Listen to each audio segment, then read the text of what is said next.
Welcome to the WION podcast, where we explore fascinating stories and ideas from various fields. In this episode, we explore NASA's changes to the Artemis Moon mission after delays, and how the agency plans to cut risks and costs while continuing its journey back to the moon. The announcement marks a pivotal moment in America's renewed push to reclaim its foothold in deep space.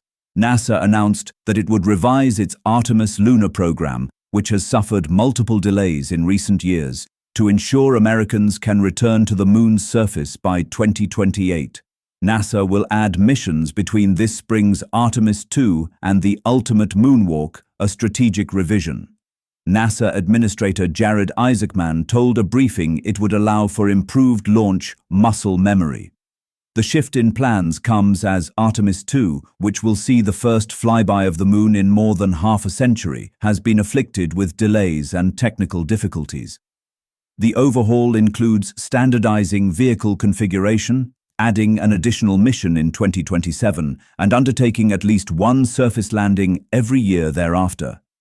As teams prepare to launch Artemis 2 in the weeks ahead, the Artemis 3 mission will be designed to test out systems and operational capabilities in low Earth orbit to prepare for an Artemis 4 landing in 2028. NASA is canceling a multi-billion-dollar Boeing Cohen's upgrade to the Centerpiece SLS rocket and slotting in a test flight closer to Earth as the program remains beset by delays and cost overruns. The changes mean that NASA is essentially swapping the actual moon landing for an additional test mission staged closer to Earth, while insisting that the 2028 deadline for a lunar touchdown remains unchanged. Artemis 3 was supposed to be the moon landing, but has now been pushed to 2027.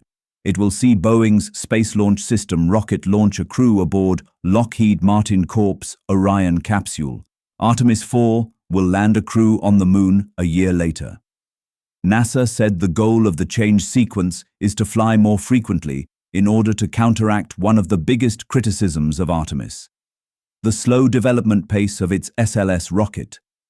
Boeing's SLS rocket has been missing deadlines, and it's not clear if the company will actually be able to meet this accelerated pace.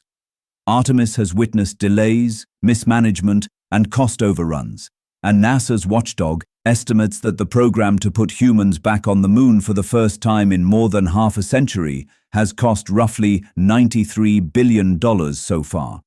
The setbacks and a complicated architecture comprising technology supplied by multiple companies has fueled doubts that NASA will meet its 2028 target in a moon race against China, which is inching closer to its 2030 crewed moon landing goal.